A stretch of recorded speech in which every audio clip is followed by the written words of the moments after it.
सम्मानित मंच, मान और सम्मान के योग्य सामने बैठी मेरी चाची ताइयां, बहनें, चाचे ताऊ, भाई, मीडिया कर्मी, म्यूजिक वाले भाई और भी जो यहाँ पे किसान परिवार के लोग उपस्थित हैं, सभी को मैं हाथ जोड़कर नमस्कार करती हूँ। हम बेटियां आज आगे बढ़ पाई, खड़ी हो पाई, तो ये सब आपने हमें सिखाया, आपने हमें आशीर्वाद दिया और हक दिया कि हम आपके साथ खड़े होकर लड़ सकते हैं। तो हम इस बात के लिए, मैं स्पेशली इस बात के लिए तहे दिल से आप सबकी धन्यवादी हूं और चाहूंगी कि ये आशीर्वाद आप हम पे हमेशा बनाए रखें। लड़ाई हम बॉर्डरों पे बैठ के लड़के आए थे, एक हिसाब से जीत के आए थे, पर वो जीत अधूरी थी। कैसे अधूरी थी? जैसे कि अभी गुरनाम जी ने बताया, हमारे भाई तो अभी भी जेलों में पड़े हुए हैं, 4 भाई लखीमपुर जेल में बंद हैं। उनके परिवार कैसे जी रहे हैं? क्या हमने उनके बारे में कभी सोचा? केस वापसी जिसकी प्रक्रिया अभी चल रही है, कल मीटिंग है दोबारा।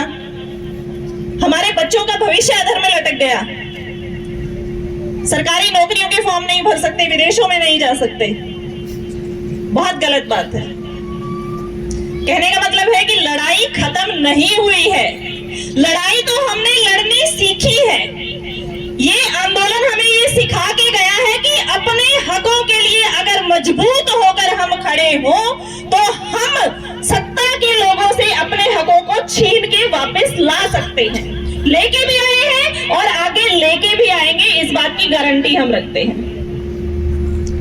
सुख दुख का साथी है ये किसान परिवार। आज जो समस्याएं चल रही है, कहीं पानी जल भराव से समस्या है, गुलाबी सुंडी की समस्या है, बीटी बीज की समस्या है, कपास में तो बहुत ज्यादा समस्या आई हुई है। गन्ने की समस्या को लेके जैसे आज आंदोलन है, आज सभी गन्ना मिलों पे धरना है और अगर मांगे पूरी नहीं हुई तो फिर से हम आंदोलन की राह पकड़ेंगे। सरकार को यह चेतावनी है कि हमारी मांगों को समझे, इस किसान परिवार की समस्या को समझे। हम यहाँ पे बैंक बैलेंस बढ़ाने के लिए नहीं लड़ रहे, हम लोग अपनी रोजी रोटी बचाने के लिए, अपने परिवार को पालने के लिए, अपना पेट पालने के लिए लड़ाई लड़ रहे हैं। तो हमारी लड़ाई में हमारा सहयोग करे, हमारे हक हमें दे, यही सहयोग है। लड़ाई एमएसपी की भी जारी रहेगी, लड़ाई उन शहीदों के लिए भी जारी रहेगी जो हमारे 750 शहीद हुए। उन किसान परिवारों को सबसे पहले श्रद्धांजलि देना चाहूंगी और आज के दिन सबसे बड़ा योगदान मैं उनका मानती हूं कि उन्होंने अपने घरों से बेटे, पति, माए, बच्चे खो दिए।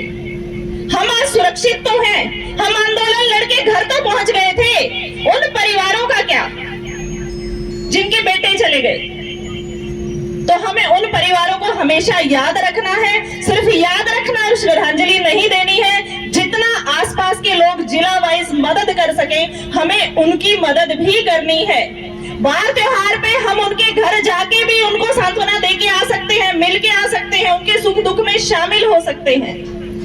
मानते हैं कि हम टाटा बिरला के औलादे नहीं है, लाखों करोड़ों हम किसी को नहीं दे सकते, पर हमारे जाने से, 2 प्यार के बोल बोलने से उन शहीद परिवारों को ये तो लगेगा कम से कम कि आज हम जिनके लिए हम उस वक्त पे आंदोलन में लड़े थे, आज वो लोग हमें याद तो किए हुए हैं, हमारे साथ तो खड़े हैं। तो शहीद परिवारों के लिए सांत्वना है और हम विश्वास दिलाते हैं कि हम हमेशा उनके साथ खड़े रहेंगे। ज्यादा वक्त न लेते हुए अपनी वाणी को यही विराम देना चाहूंगी और अंत में सिर्फ इतना कहूंगी, आपने जो विश्वास हम पे दिखाया है, मैं कोशिश करूंगी कि वो विश्वास मैं उम्र भर बनाए रखूं। आप जब भी किसी दुख में याद करेंगे, दिन हो, रात हो, सुबह हो, शाम हो, एक फोन कॉल के आपके सामने जो है हम हाजिर रहेंगे। आपकी समस्या हमारी समस्या है, किसान परिवार की एक बंदे की समस्या भी पूरे साझे परिवार की समस्या है। तो जहां भी आपको जरूरत पड़े, अपनी बेटी को याद कीजिएगा, मैं जरूर हाजिर रहूंगी। किसान एकता जिंदाबाद, किसान एकता जिंदाबाद। शहीदों तुम्हारी सोच पे, शहीदों को नमन। जय किसान, जय अन्नदाता।